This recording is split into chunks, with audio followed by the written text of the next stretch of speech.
পৃথিৱীৰ সৃষ্টিকৰ্তাজনক কোৱা হয় ভগৱান আৰু সংকট হৰণ কৰাজনক কোৱা হয় হনুমান। পৃথিৱীত এনে কোনো সংকট নাই যাক হনুমানে মচিব পৰা নাই। হনুমানৰ জীৱনটো সংকটেৰেই ভৰা আছিল। প্ৰভু ৰামক পোৱাৰ পিছত সীতা উদ্ধাৰৰ সময়ত তেওঁ বিভিন্ন ডাঙৰ ডাঙৰ সংকটৰ সন্মুখীন হৈছিল, কিন্তু এটা এটা সংকট নাশ কৰি তেওঁ মা সীতাক উদ্ধাৰত প্ৰভু ৰামক সহায় কৰিছিল। সেয়েহে তেওঁৰ আন এটা নাম হৈছে সংকটমোচক। প্ৰিয় দৰ্শক, আপুনি যদি হনুমানৰ জীৱনলৈ দৃষ্টি নিক্ষেপ কৰে তেন্তে আপুনি বহু কথাই জানিব পাৰিব, শিকিব পাৰিব। কিন্তু মই আজি আপোনাক মহাপ্ৰভু হনুমানৰ 5টা এনে কথা ক'ম, যিকেইটা কথা আপুনি যদি মানি চলে তেন্তে আপুনি জীৱনত কেতিয়াও সমস্যাত নপৰে। পৰিলেও আপোনাক মহাপ্ৰভু হনুমানে সেই বিপদৰ পৰা উদ্ধাৰ কৰিব। প্ৰথম আৰু অতি গুৰুত্বপূৰ্ণ কথাটো হ'ল যে বল আৰু বুদ্ধিৰ সদায় সন্তুলন কৰি ৰাখিব লাগে, বেলেঞ্চ কৰি ৰাখিব লাগে। যেতিয়া সাগৰৰ পাৰত উপস্থিত হৈ ৰামে চিন্তা কৰি আছিল যে মা সীতাৰ খবৰ কোনে উলিয়াব পাৰিব, তেতিয়া উপস্থিত জাম্বৱন্তই হনুমানক নিজৰ শক্তিৰ কথা সোঁৱৰাই দি কৈছিল, হে হনুমান, তুমি এই সাগৰ পাৰ হৈ যাব পাৰিবা আৰু মা সীতাৰ খবৰ একমাত্ৰ তুমিয়েই আনিব পাৰিবা, কাৰণ তোমাৰ ভিতৰত সেই শক্তি আছে। সৰুতে পোৱা এটা অভিশাপৰ বাবে হনুমানে সকলো শক্তি পাহৰি গৈছিল।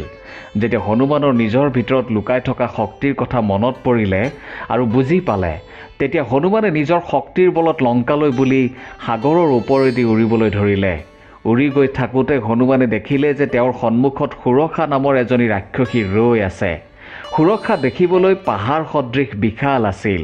সুৰক্ষাৰ ওচৰ পোৱাত সুৰক্ষাই হনুমানক ক'লে, দেৱতাসকলে চাগে তোক মোৰ ভোজন ৰূপে পঠিয়াইছে, গতিকে মই তোক ভক্ষণ কৰি আজি মোৰ ভোক নিবাৰণ কৰিম। তেতিয়া হনুমানে চিন্তা কৰি ক'লে, ঠিক আছে, আপুনি মোক ভোজন হিচাপে গ্ৰহণ কৰিব, তাত মোৰ কোনো আপত্তি নাই। কিন্তু মই এটা বিশেষ কামত লংকালৈ যাবলৈ আহিছোঁ। মই মা সীতাৰ খবৰ ল'বলৈ বুলি যাবলৈ আহিছোঁ। মই ঘূৰি আহি আপোনাৰ সন্মুখত উপস্থিত হ'ম আৰু তেতিয়া আপুনি মোক ভক্ষণ নিশ্চয় কৰিব। গতিকে মোক এতিয়া বাধা নিদিব, যাবলৈ দিয়ক। তেতিয়া সুৰক্ষাই ক'লে, মোক এইবোৰ কথা কোৱাৰ প্ৰয়োজন নাই। মোক কি মূৰ্খ বুলি ভাবিছ? ব্ৰহ্মাদেৱে মোক আশীৰ্বাদ দিছে যে যি মোৰ সন্মুখত পৰিব তেওঁই মোৰ ভোজন হ'ব, আৰু যি মোৰ মুখেৰে সোমাই ওলাই আহিবলৈ সক্ষম হ'ব তেওঁহে মোৰ পৰা বাচিব পাৰিব। তেতিয়া হনুমানে ক'লে, ঠিক আছে, ব্ৰহ্মাদেৱৰ আশীৰ্বাদকতো কেতিয়াও অপমান কৰিব নোৱাৰি। আপুনি আপোনাৰ মুখ মেলক। হনুমানৰ কথা শুনি সুৰক্ষাই দুগুণ ডাঙৰকৈ নিজৰ মুখখন মেলিলে। তেতিয়া হনুমানে নিজৰ শক্তিৰ বলত নিজৰ শৰীৰটো 4 গুণ ডাঙৰ কৰিলে। তেতিয়া সুৰক্ষা ৰাক্ষসীয়ে হনুমানৰ শৰীৰতকৈ 8 গুণ ডাঙৰকৈ মুখখন মেলিলে। তেতিয়া হনুমানে শৰীৰৰ আকাৰ 16 গুণ বঢ়ালে। এইবাৰ সুৰক্ষাই 32 গুণ ডাঙৰকৈ মুখখন মেলিলে। তাৰপিছত আকৌ 64 গুণ ডাঙৰকৈ মুখখন মেলিলে। এনেকৈ যেতিয়া সুৰক্ষাই নিজৰ মুখখন 100 গুণ ডাঙৰকৈ মেলিলে, তেতিয়া হনুমানে নিজৰ শৰীৰটো ক্ষিপ্ৰতাৰে নিজৰ সামান্য অৱস্থালৈ ঘূৰাই আনিলে আৰু সুৰক্ষাৰ মুখেৰে প্ৰৱেশ কৰি ওলাই আহিল।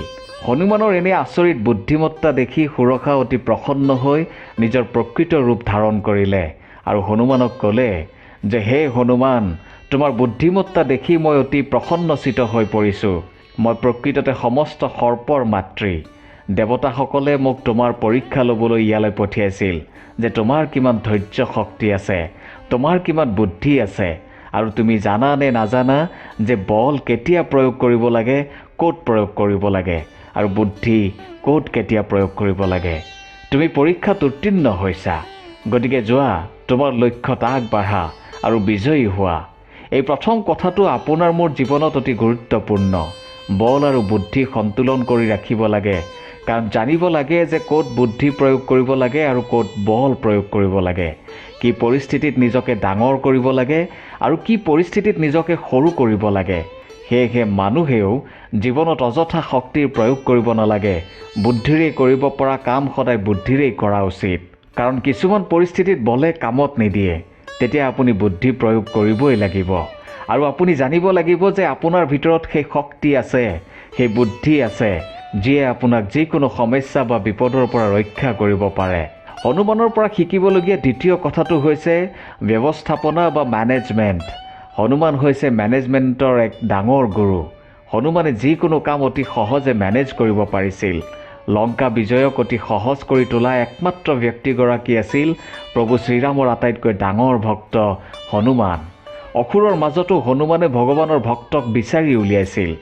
মা সীতাৰ খবৰ ল'বলৈ যেতিয়া হনুমান লংকাত উপস্থিত হ'ল, তেতিয়া তেওঁ দেখিলে যে চাৰিওফালে কেৱল পাপী আৰু অধৰ্মী লোক, কিন্তু এটা ঘৰৰ পৰা প্ৰভু শ্ৰীৰামৰ জয় জয়কাৰ ধ্বনিত হৈ আছিল। তেতিয়া হনুমানে ব্ৰাহ্মণৰ বেশ ধাৰণ কৰি সেই ভক্তজনৰ পৰীক্ষা ল'লে। যেতিয়া তেওঁ গম পালে যে এইজন এজন পবিত্ৰ হৃদয়ৰ ভক্ত, তেতিয়া হনুমানে ভক্তজনৰ লগত মিত্ৰতা কৰিলে। সেই ভক্তজন আছিল বিভীষণ। প্ৰভু শ্ৰীৰামৰ লগত বিভীষণৰ মিত্ৰতা কৰালে। মা সীতা ক'ত আছে তাৰ খবৰ ল'লে। তাৰপিছত লংকাত ভয় বিয়পাবলৈ চাৰিওফালে জুই লগাই দিলে। এক প্ৰকাৰ সকলোকে কৈ দিলে যে প্ৰভু শ্ৰীৰামৰ সেনা কিমান বিশাল আৰু এখন ডাঙৰ যুদ্ধ হ'বলৈ গৈ আছে। কিছুমান সৰু সৰু কাম কৰি, কিছুমান কামৰ পৰিকল্পনা কৰি প্ৰভু শ্ৰীৰামক ৰাৱণৰ ওপৰত বিজয়ী হোৱাত সহায় কৰিছিল এই হনুমানে। সেয়েহে মানুহেও জীৱনত এটা ডাঙৰ লক্ষ্যত উপনীত হ'বলৈ হ'লে কিছুমান সৰু সৰু কাম কৰা উচিত, কাৰণ সেই সৰু সৰু কামবিলাক আপোনাৰ ডাঙৰ কামটোৰ লগত জড়িত, আপোনাৰ লক্ষ্য উদ্দেশ্যৰ লগত জড়িত। উদাহৰণস্বৰূপে আপুনি এটা ঘৰ সাজিব, আৰু সেই ঘৰটো সাজোঁতে আপুনি প্ৰথমতে ঘৰৰ মুখ্য খুঁটাটো নিশ্চয় পুতিব লাগিব। তাৰপিছত চাৰিওফালে বেৰ দিব লাগিব, ওপৰত ছাল বা টিনপাত লগাব লাগিব। তাৰপিছতহে আপোনাৰ ঘৰটো ঘৰ হৈ উঠিব। ঠিক তেনেকৈ কোনো এজন ছাত্ৰই যদি কোনো এক পৰীক্ষা দিয়ে, তেন্তে তাৰ বাবে তেওঁ বহুত আগৰ পৰাই এটা লক্ষ্য স্থিৰ কৰি পঢ়া শুনা কৰিব লাগিব। আৰু সেই লক্ষ্য পাবলৈ হ'লে তেওঁ কিছুমান সৰু সৰু কাম, যেনে যিকোনো সময়তে মোবাইল ফোনটো চোৱা অভ্যাস এৰিব লাগিব, ৰাতিপুৱা সোনকালে নুঠা বেয়া অভ্যাসটো এৰিব লাগিব। এনেবোৰ সৰু সৰু কাম কৰিব বা মেনেজ কৰিব পাৰিলেহে তেওঁ তেওঁৰ লক্ষ্যত উপনীত হ'ব বা পৰীক্ষাত সুখ্যাতিৰে উত্তীৰ্ণ হ'ব পাৰিব। ঠিক তেনেকৈ জীৱনত অহা সকলো সৰু সৰু সমস্যাৰ সমাধান কৰিব পাৰিলেহে ডাঙৰ সমস্যাটোৰ সমাধান কৰিব পাৰিব। অৰ্থাৎ আপুনি আপোনাৰ জীৱনত যিটো কাম অতি প্ৰয়োজনীয় সেইটোহে প্ৰথমতে কৰিব লাগিব। তেনে কৰিলে চাব আপুনি আপোনাৰ জীৱন সলনি কৰিব পাৰিছে। তৃতীয় অতি গুৰুত্বপূৰ্ণ কথাটো হৈছে নিৰহংকাৰ বা বিনম্ৰতা। বহু সময়ত দেখা যায় যে যেতিয়া মানুহৰ হাতলৈ ক্ষমতা আহে, তেতিয়া মানুহৰ অহংকাৰ স্বয়ংক্ৰিয়ভাৱে প্ৰৱেশ কৰে। কিবা এটা কামত সফল হোৱাৰ লগে লগে অহংকাৰে ঠাই পায়, যাৰ ফলত পিছৰ কামটো কৰিবলৈ যাওঁতে বিফলতাৰ মুখ দেখিবলগীয়া হয়। এতিয়া আপুনি চাওক যে হনুমানৰ অবিশ্বাস্য আৰু অসীম শক্তি আছিল। তেওঁ নিজৰ শক্তিৰে প্ৰতিটো কাম অতি সহজে কৰিব পাৰিছিল, কিন্তু ইয়াৰ লগতে তেওঁ নিৰহংকাৰ আৰু বিনম্ৰ আছিল। যেতিয়া হনুমানক লংকালৈ পঠিওৱা হ'ল, বাটত সাগৰৰ নিৰ্দেশত মেনাক পৰ্বত উঠি আহি হনুমানক অলপ জিৰণি লৈ যাবলৈ ক'লে। তেতিয়া হনুমানে মেনাক পৰ্বতক স্পৰ্শ কৰি অতি বিনম্ৰতাৰে ক'লে যে মই তোমাৰ কথা শুনিছোঁ, কিন্তু মোক যিটো কামৰ বাবে নিযুক্তি দিয়া হৈছে সেই কামটো মোৰ জিৰণিতকৈ বেছি গুৰুত্বপূৰ্ণ। মই জিৰণি ল'ব নোৱাৰোঁ। যেতিয়া হনুমানে মা সীতাৰ খবৰ লৈ প্ৰভু শ্ৰীৰামৰ ওচৰ পালে, তেতিয়া জাম্বৱন্তই হনুমানৰ প্ৰশংসা কৰি কৈ আছিল যে প্ৰভু হনুমানে সকলো কৰিলে, মা সীতাৰ খবৰ আনিলে, লংকাত ত্ৰাসৰ সৃষ্টি কৰিলে, লংকাত জুই লগালে। বাহ হনুমান বাহ। তেতিয়া হনুমানে ক'লে নাই নাই, এয়াতো মই কৰা নাই। তেতিয়া প্ৰভু ৰামে ক'লে হনুমানেতো নাই কৰা বুলি কৈছে। তেতিয়া জাম্বৱন্তই আকৌ ক'লে নাই প্ৰভু, এয়া সকলো হনুমানে কৰিছে। এনেকৈ হনুমানে কৰা নকৰাৰ কথা চলি থাকোঁতে প্ৰভু ৰামে ক'লে হনুমান, তেন্তে এয়া কি মই কৰিলোঁ নেকি? তেতিয়া হনুমানে ক'লে হয় প্ৰভু, এয়া সকলো আপুনিয়েই কৰিছে। এই সকলো আপোনাৰ আশীৰ্বাদৰ বাবেহে সম্ভৱ হৈছে, মইতো নিমিত্ত মাত্ৰহে।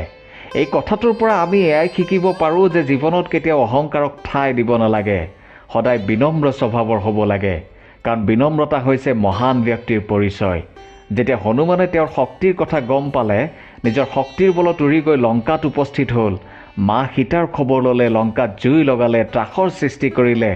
তেওঁ ইচ্ছা কৰিলে মা সীতাক তেতিয়াই অশোক বাটিকাৰ পৰা লৈ আহিব পাৰিলেহেঁতেন, কিন্তু হনুমানে তেনে নকৰিলে, কাৰণ হনুমানে তেনে কামৰ বাবে আদেশ পোৱা নাছিল। সেয়েহে নিজৰ শক্তিৰ কথা জানিও বিনম্ৰতাৰে কেৱল নিজৰ কৰ্মহে কৰিছিল। ইমান বল শক্তি থকাৰ পিছতো আপুনি যদি সম্পূৰ্ণ ৰামায়ণলৈ মন কৰে, তেন্তে আপুনি দেখিব যে হনুমানৰ জীৱনত কেতিয়াও অহংকাৰে ঠাই নাপালে, সদায় বিনম্ৰ হৈ থাকিল, সদায় প্ৰভু ৰামৰ ভক্তিত লীন হৈ থাকিল। সেয়েহে হনুমানৰ এই কথাটো যদি আপুনি জীৱনত মানি চলে, তেন্তে আপুনি এটাৰ পিছত আনটো লক্ষ্যত অতি সহজে উপনীত হ'ব পাৰিব। আৰু যদি অহংকাৰে স্থান পায় তেন্তে আপুনি থমকি ৰ'ব লাগিব।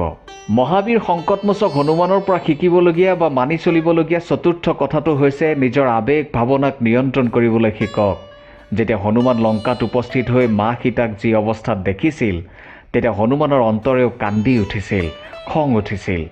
হনুমানে ৰাৱণক তেতিয়াই বধ কৰি সীতাক উদ্ধাৰ কৰি লৈ যাব পাৰিলেহেঁতেন, কিন্তু নিজৰ খঙক নিয়ন্ত্ৰণ কৰিলে, নিজৰ দুখক নিয়ন্ত্ৰণ কৰিলে আৰু প্ৰভু শ্ৰীৰামৰ আদেশ পালন কৰিলে। হনুমানৰ এই কথাটোৰ পৰা আমি এয়াই শিকিব পাৰোঁ যে জীৱনত কেতিয়াও নিজৰ আৱেগ ভাৱনাক প্ৰাধান্য দিব নালাগে। কাৰণ আৱেগ ভাৱনাক প্ৰাধান্য দিয়াৰ লগে লগে আপোনাৰ হয় দুখ লাগিব, নহয় খং উঠিব, আৰু তেনে অৱস্থাত আপুনি কোনো সিদ্ধান্ত ল'ব নোৱাৰিব, বা যি সিদ্ধান্তই আপুনি ল'ব সেয়া সদায় ভুলেই হ'ব। গতিকে যিকোনো পৰিস্থিতিতে আপুনি নিজৰ আৱেগক প্ৰাধান্য নহয়, তাক নিয়ন্ত্ৰণ কৰাতহে গুৰুত্ব দিয়ক। যিকোনো পৰিস্থিতিতেই প্ৰথমে আপুনি নিজৰ মনটোক এক শান্তিৰ পৰিৱেশলৈ আনি ধৈৰ্য ধৰক। তাৰপিছত সমস্যা বা বিপদৰ বিষয়ে বিশ্লেষণ কৰক। তাৰপিছত সিদ্ধান্ত বা নিৰ্ণয়ৰ দিশে আগবাঢ়ক। চাব, আপুনি লোৱা প্ৰতিটো সিদ্ধান্ত 100% শুদ্ধ হৈ পৰিছে। সাধাৰণতে আমাৰ মানুহৰ এটা স্বভাৱ যে আমি যেতিয়া সুখত থাকোঁ তেতিয়া আমি প্ৰতিশ্ৰুতিৰ দিশে আগবাঢ়োঁ, আৰু যেতিয়া দুখত থাকোঁ তেতিয়া সুখৰ দিশত আগবাঢ়িবলৈ আমি কিছুমান নকৰিবলগীয়া কাম কৰোঁ, আৰু যেতিয়া আমি খঙত থাকোঁ তেতিয়া নিজৰ শক্তি দেখুৱাবলৈ গৈ বিপদহে চপাই আনো। প্ৰকৃততে এনে হোৱাৰ কাৰণ হ'ল যে আমি আমাৰ আৱেগ ভাৱনাক নিয়ন্ত্ৰণ কৰিব নোৱাৰোঁ বা নাজানো। হনুমানৰ মানিবলগীয়া পঞ্চম অতি গুৰুত্বপূৰ্ণ কথাটো হৈছে যে কেতিয়াও নেতিবাচক মনোভাৱৰ নহ'ব। নেতিবাচক বা ঋণাত্মক চিন্তাক কেতিয়াও ঠাই দিব নালাগে। সদায় ইতিবাচক হৈ থাকিব।